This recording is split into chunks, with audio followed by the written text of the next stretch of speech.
नमस्कार दोस्तों। क्या राहुल गांधी के सिक्योरिटी गार्ड और पीए उनके फैसले को प्रभावित करते हैं? क्या राहुल गांधी के सिक्योरिटी गार्ड और पीए पार्टी में फैसले लेते हैं?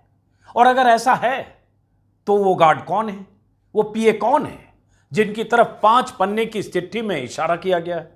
आपको पता ही होगा कि 5 पन्ने की यह चिट्ठी लिखकर गुलाम नबी कांग्रेस से आजाद हो गए।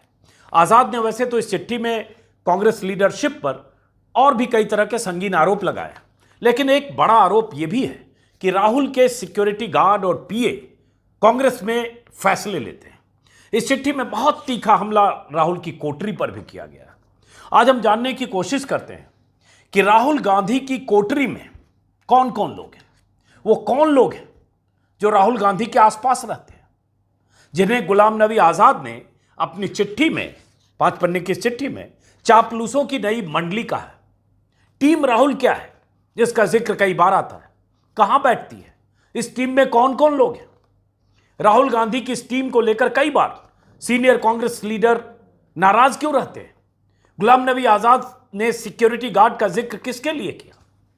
आज के इस वीडियो का मकसद फिलहाल इतना समझना है कि राहुल गांधी की कोठरी आखिर है क्या। तो एक एक करके संक्षिप्त में समझते हैं। आज ही हिंदुस्तान टाइम्स अखबार में एक खबर छपी है, शीर्षक है who all are in Rahul's coterie that runs Congress. और इस खबर में विस्तार से बहुत कुछ लिखा गया है, तो कुछ बातें हिंदुस्तान टाइम्स के हवाले से और कुछ जो मैंने समझा है। तो राहुल की कोठरी का जिक्र आते ही एक नाम प्रमुखता से आता है, के.बी. बायजू। के.बी. बायजू वो शख्स हैं जिनसे कांग्रेस के तमाम बड़े बड़े दिग्गजों की जबरदस्त नाराजगी है। वजह बायजू का राहुल गांधी के बेहद करीब होना और लगातार उनके साथ होना है। बायजू ही वो शख्स हैं, तस्वीर आप स्क्रीन पर देख पा रहे हैं, जिनके लिए आजाद ने सिक्योरिटी गार्ड कहा है। क्यों कहा है?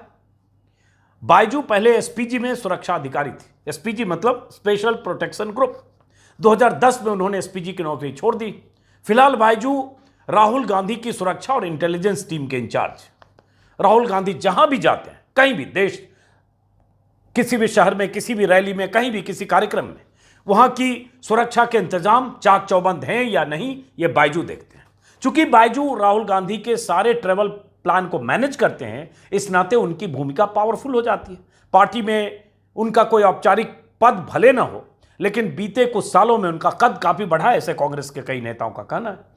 कहा जाता है कि हर वक्त राहुल गांधी के आसपास रहने की वजह से दौरों के दौरान जब राहुल ट्रैवलिंग करते हैं, राहुल से कौन मिलेगा, कितनी देर मिलेगा, राहुल गांधी के साथ स्टेज शेयर कौन करेगा जब राहुल किसी सभा कार्यक्रम में होते हैं, ये सब बायजू ही तय करते हैं। हिंदुस्तान टाइम्स के मुताबिक बायजू की हैसियत का अंदाजा इसी से लगाया जा सकता है कि जब पंजाब के सीएम कैप्टन अमरिंदर सिंह से कांग्रेस लीडरशिप का तनाव चल रहा था, तब बायजू ही राहुल के निजी संदेशवाहक बनकर कैप्टन से मिले थे। बाद में कैप्टन को मुख्यमंत्री पद से हटाया गया, वो पार्टी भी छोड़कर चले गए। कहा जा रहा है इन दिनों बायजू भारत जोड़ो यात्रा जो कांग्रेस की है, बहुत महत्वाकांक्षी यात्रा, उसकी प्लानिंग में लगे। तस्वीर आप लगातार बायजू साहब की देख रहे हैं। ऐसा माना जा रहा है कि बायजू चूंकि सुरक्षा अधिकारी हैं, इसलिए आजाद ने इनके लिए कहा कि राहुल के सिक्योरिटी गार्ड फैसले लेते हैं। लेकिन क्या बायजू की वो हैसियत है? इस पर कांग्रेस में राहुल समर्थक कुछ और बातें करते हैं। फिलहाल राहुल गांधी की टीम के सबसे खास सदस्य हैं केसी वेणुगोपाल। अभी पार्टी के संगठन महासचिव हैं और माना जाता है कि राहुल परिवार के सबसे करीबी नेताओं में वेणुगोपाल इन दिनों नंबर 1 है। राहुल गांधी के बेहद भरोसेमंद और बेहद वफादार, ऐसा माना जाता है। इस नाते पार्टी में परिवार के बाद केसी वेणुगोपाल सबसे पावरफुल है। कहा जाता है कि राहुल गांधी किसी की सबसे ज्यादा अगर सुनते हैं तो वेणुगोपाल ही हैं। कई बार सोनिया गांधी भी किसी मुद्दे पर राहुल को अगर कन्विंस करने के लिए किसी की तलाश होती है तो वेणुगोपाल का इस्तेमाल करती है। वेणुगोपाल यूपीए सरकार में जूनियर मंत्री थे, लेकिन 2017 में जब उन्हें कर्नाटक का प्रभारी महासचिव बनाया गया, तभी से पार्टी में उनका कद बढ़ने लगा। उसी साल राहुल गांधी पार्टी प्रेसिडेंट बन गए। तो कहा जाता है पार्टी महासचिव की भूमिका में वेणुगोपाल इतने पावरफुल हो गए कि बहुत से नेताओं की पहुंच से दूर हो गए। ये भी एचटी ने आज लिखा है। खैर, आजाद ने वेणुगोपाल का नाम भले न लिया हो, लेकिन G23 वाले ग्रुप के अलावा कांग्रेस के कई सीनियर नेताओं को वेणुगोपाल का गांधी परिवार के इतना करीब होना बहुत खटकता है। नाराज नेताओं को लगता है कि 10 जनपद में एक्सेस का टोटल कंट्रोल वेणुगोपाल के पास है। मतलब गांधी परिवार से कौन मिलेगा, कौन नहीं मिलेगा, किसे मिलने दिया जाएगा, किसे नहीं मिलने दिया जाएगा, वेणुगोपाल तय करते हैं। गांधी परिवार के करीबी महासचिवों में वैसे रणदीप सुरजेवाला और अजय माकन का नाम भी शामिल है, लेकिन उन पर हम कभी और बात करेंगे। अभी चूंकि जिक्र इस चिट्ठी के हवाले से पीए और सिक्योरिटी गार्ड पर, तो पहले एक पीए की बात, जिनका जिक्र गुलाम नबी आज़ाद की इस चिट्ठी में है। एचटी के मुताबिक ही यहाँ इशारा राहुल गांधी के पर्सनल स्टाफ की तरफ है।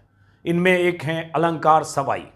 अलंकार पहले आईसीआईसीआई बैंक में एग्जीक्यूटिव रहे हैं, अभी राहुल की रिसर्च टीम को हेड करते हैं। कभी कभी राहुल के ट्विटर हैंडल को भी देखते हैं। खबर में यह कहा गया है कि इसी दौरान राहुल ने अपनी टीम के कई लोगों को ट्विटर पर अनफॉलो किया है, तो इशारा यह है कि अलंकार की सक्रियता एक वजह हो सकती है। अलंकार राहुल के बेहद करीबी माने जाते हैं, उनकी भी तस्वीर आप यहाँ स्क्रीन पर देख रहे होंगे, और यात्राओं में भी अक्सर उनके साथ जाते हैं।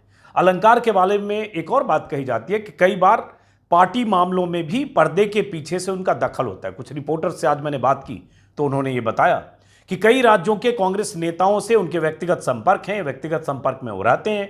कर्नाटक में सिद्धारमैया कैंप के साथ जब डीके शिव कुमार के टकराव की खबर आती है तो कहा जाता है अलंकार शिव कुमार का साथ देते हैं। इसी तरह छत्तीसगढ़ में जब भूपेश बघेल और टीएस सिंहदेव में जब कोई तनातनी बहुत तेज होती है, टकराव की खबर जब आई थी पिछले दिनों, तो पता चला अलंकार सिंहदेव का पक्ष राहुल के सामने रखने में भूमिका निभा रहे थे। तो अलंकार को कई नेता, कांग्रेस नेता गुड ह्यूमर में रखना चाहते हैं, क्योंकि उन्हें लगता है कि राहुल गांधी के नाक कान आंख वही हैं, इसलिए उन्हें कॉन्फिडेंस में रखो। तो इस तरह से अलंकार साहब हैं। उसके बाद देखें राहुल की टीम में कौशल विद्यार्थी, ऑक्सफोर्ड रिटर्न है। कौशल राहुल गांधी के सचिव हैं। उनका काम है, उनकी भी तस्वीर देख रहे हैं, उनका काम है राहुल का डेली इंगेजमेंट देखना, तो इस नाते उनकी भूमिका भी अहम है। एक सचिन राव है, जो पहले राहुल टीम राहुल का हिस्सा थे, अभी कांग्रेस मुखपत्र संदेश का पब्लिकेशन देखते हैं, लेकिन उनकी भी टीम राहुल में खास अहमियत है। एक खास नाम और है, कनिष्क सिंह। कनिष्क को राहुल का खास दोस्त कहा जाता है, तस्वीर यहां सामने है, जिनके साथ राहुल की हम प्याला हम निवाला वाली दोस्ती है, ऐसा लोग कहते हैं। सिनेमा देखने जाना हो या कहीं डिनर पर जाना हो, कई बार कनिष्क राहुल के साथ होते हैं। कनिष्क कांग्रेस हाईकमान के सारे केस, मुकदमे और कोर्ट कचहरी वाली जरूरी फाइलें देखते हैं, जिसमें हेरल्ड केस से लेकर और तमाम केस। इसलिए कहा जाता है कि कांग्रेस हाईकमान के दरबार में उनकी हैसियत कांग्रेस के बड़े बड़े नेताओं से ज्यादा है। कनिष्क के पिता वैसे एसके सिंह भारत सरकार में वरिष्ठ अधिकारी थे, डिप्लोमेट थे, और किसी जमाने में इंदिरा गांधी के करीबी माने जाते थे, और वहीं से वो रिश्ता उनका गांधी नेहरू परिवार से जुड़ा। न्यूयॉर्क के मर्चेंट बैंकिंग फर्म की नौकरी छोड़कर और उसके बाद वो कांग्रेस नेताओं के करीब आए। दिल्ली में जब शीला दीक्षित मुख्यमंत्री थी, तब उनके चुनाव अभियान से उनकी शुरुआत हुई, आज से 18-19 साल पहले, और धीरे धीरे फिर वो कांग्रेस नेताओं से उनकी प्रॉक्सिमिटी, फिर सोनिया गांधी से उनकी नज़दीकी हुई। हालांकि अब कहा जाता है कि वो राहुल प्रियंका के करीबी हैं। कुछ लोग ये भी कहते हैं कि सोनिया गांधी उन्हें खास तवज्जो अब नहीं देती हैं, उसकी बहुत सारी वजह हैं, कई बार वो विवाद में भी रहे। राहुल के बेहद करीबी लोगों में एक और शख्स है, पूर्व आईएएस अधिकारी के राजू। जब राहुल गांधी कांग्रेस प्रेसिडेंट बने थे, इनकी भी तस्वीर लगा दी, कांग्रेस प्रेसिडेंट बने थे, तो राहुल को अपनी टीम में उन्होंने खास जगह दी थी। कांग्रेस प्रेसिडेंट के हेड के तौर पर 17 में जब बने थे, 18 में उन्हें जिम्मेदारी दी थी राहुल ने। तब अखबारों में खबर छपी थी कि राहुल के अहमद पटेल हैं के राजू। अहमद पटेल से उनकी तुलना इसलिए उन दिनों की गई थी क्योंकि कांग्रेस प्रेसिडेंट राहुल गांधी के राजनीतिक सलाहकार के तौर पर अहमद पटेल पार्टी के तमाम बड़े बड़े फैसले लेने के लिए जाने जाते थे। तो के राजू भी चूंकि कांग्रेस के प्रेसिडेंट के दफ्तर के हेड बने, इसलिए ऐसा कहा गया।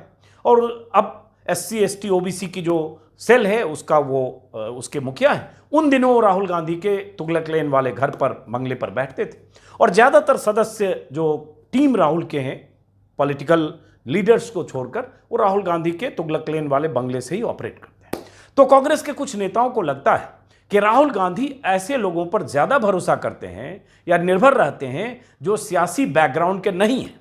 इसका नतीजा ये होता है कि कई बार राहुल गांधी पार्टी और देश दुनिया से कटे नजर आते हैं, ऐसा उनका आरोप है। ये लोग राहुल गांधी के यस मैन की तरह काम करते हैं और सही फीडबैक नहीं देते, ऐसा भी कुछ लोगों का कहना है। आज महाराष्ट्र के पूर्व मुख्यमंत्री के हवाले से भी ऐसा कहा गया। तो गुलाम नबी आज़ाद ही नहीं, बागी ग्रुप के सभी कांग्रेसी नेता राहुल की जो टीम है उसको लेकर चिढ़े भी रहते हैं और उन्हें ये बात चुभती भी रहती है कि राहुल इन लोगों की इतनी सुनते क्यों हैं।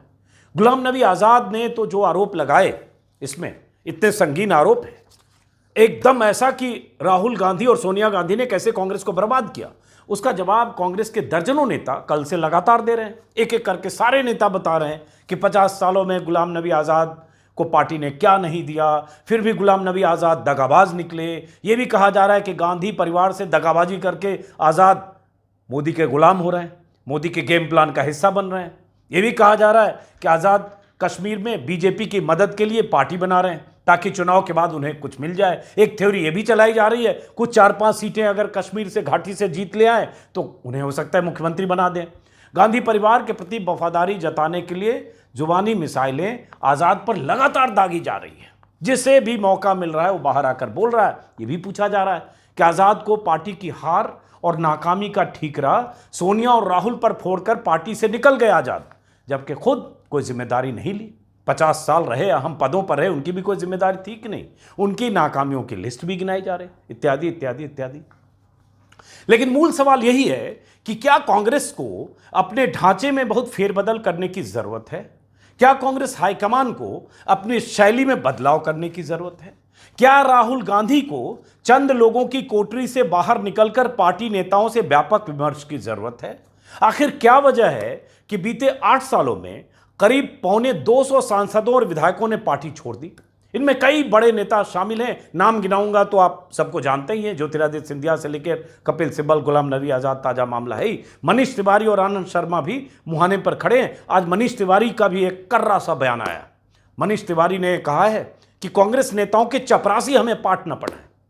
ऐसी स्थिति क्यों आई? ये विचार तो कांग्रेस हाईकमान को करना होगा कि अब नहीं तो कब। और मनीष तिवारी अगर कह रहे हैं कि चपरासी हमें, नेताओं के चपरासी हमें पाठ न पढ़ाएं, तो दरअसल वो उन नेताओं की तरफ इशारा कर रहे हैं जो गांधी परिवार से वफादारी जताते हुए गुलाम नबी आज़ाद पर हमला कर रहे हैं। तो मनीष तिवारी का ये कहना इस बात की तस्दीक करता है कि खेला में लगे हुए 2024 के चुनाव में अभी वक्त है, उसके पहले कुछ न कुछ करेंगे। पंजाब से वो लोकसभा के सांसद हैं, एक तस्वीर भी अभी आई थी प्रधानमंत्री मोदी के साथ। और मनीष तिवारी की तरफ से नाराजगी की खबरें बीच बीच में आती रहती है। और भी कुछ दर्जन भर नेता ऐसे हैं कांग्रेस में, और कांग्रेस में हमेशा old guard versus new guard पहले भी चला है।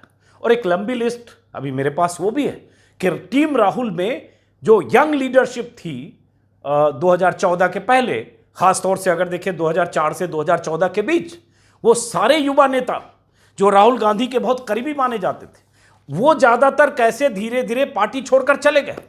जिन्हें माना जाता था कि उस दौर में वो राहुल के इतने करीब हैं कि राहुल ने एक एक करके सबको मंत्री बनवा दिया और सब मंत्री बन गए। इसलिए उस वक्त भी कुछ सीनियर लीडर्स नाराज होते थे कि इनकी लोकसभा में 1 या 2 बार जीत कर आए और सीधे मंत्री बन गए, 1 बार जीत के आए तो भी मंत्री बन गए, और बड़े बड़े लोग किनारे रह गए। अब उस लिस्ट को अगर देखेंगे तो उस समय मिलिंद देवड़ा, जितिन प्रसाद, सचिन पायलट, ज्योतिरादित्य सिंधिया, भंवर जितेंद्र सिंह, आरपीएन सिंह, कुमारी शैलजा, जयंती नटराजन, मीनाक्षी नटराजन, ऐसे बहुत सारे लोग। इसमें जितिन प्रसाद यूपी में मंत्री हो गए, ज्योतिरादित्य सिंधिया एमपी चले गए, सरकारी गिरा दी कमलनाथ की, आरपीएन चले गए। तो ऐसे बहुत सारे जो उनके करीबी थे, सचिन पायलट के तेवर आप बीच बीच में देखते रहते हैं, बहुत सारे उनके करीबी जो राहुल गांधी के थे, वो पॉलिटिकल लीडरशिप की बात कर रहा हूँ, वो चले गए राहुल को छोड़कर। और समय तंज किया गया कि राहुल की शैली में ऐसा क्या है कि उनके जो क्लोज थे, जिन पर वो भरोसा करते रहे, तस्वीरें हमेशा कई बार दिखती थी ज्योतिरादित्य सिंधिया और राहुल की, ऐसी तस्वीरें दिखती थी लगता था एक ही ड्रेस में, एक ही तरह के कपड़े, जुड़वे भाई की तरह, लेकिन वो चले गए ज्योतिरादित्य सिंधिया।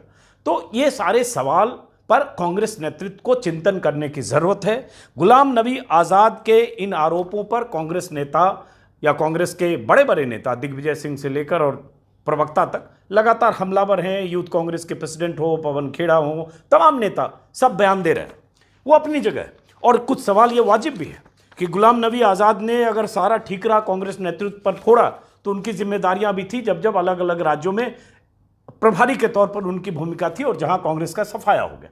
तो ऐसा नहीं हो सकता है कि प्रभारी की कोई भूमिका नहीं हो और सब नेतृत्व पर ठोक दे, और जब तक आप लगातार लोकसभा, राज्यसभा, या लोकसभा में तो कश्मीर में अपने इलाके में ही नहीं जीते, वो जाके यावतमाल से चुनाव लड़े थे।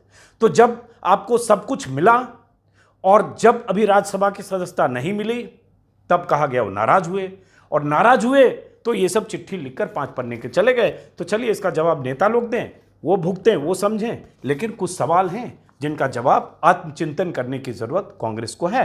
इस वीडियो का मकसद फिलहाल आज इतना ही था, ताकि आपको बताएं कि ये टीम राहुल क्या है। और जब कोई उनके करीब इतने लोगों की जमात होती है जो सब कुछ तय करने लगती है, तो बाहर के लोग जो सीनियर लीडर हैं, जो 30 साल, 40 साल, 45 साल से रहे, 4 बार 6 बार चुनाव जीते, मंत्री रहे, मुख्यमंत्री रहे, उनकी नाराज़गी होती है।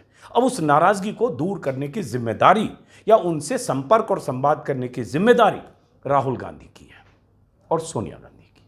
तो फिलहाल इस वीडियो को ख़त्म करते हैं, और एक अपील जो मैं 2-3 दिनों से कर रहा हूँ, थोड़ा असर कम हो रहा है, कि मेरा एक नया यूट्यूब चैनल है अजीत अंजुम शॉर्ट्स, छोटे वीडियो के लिए 1 मिनट का वीडियो, खबरों का छोटा संस्करण, काम की बात 1 मिनट में, ये देख रहे हैं यही वाला है।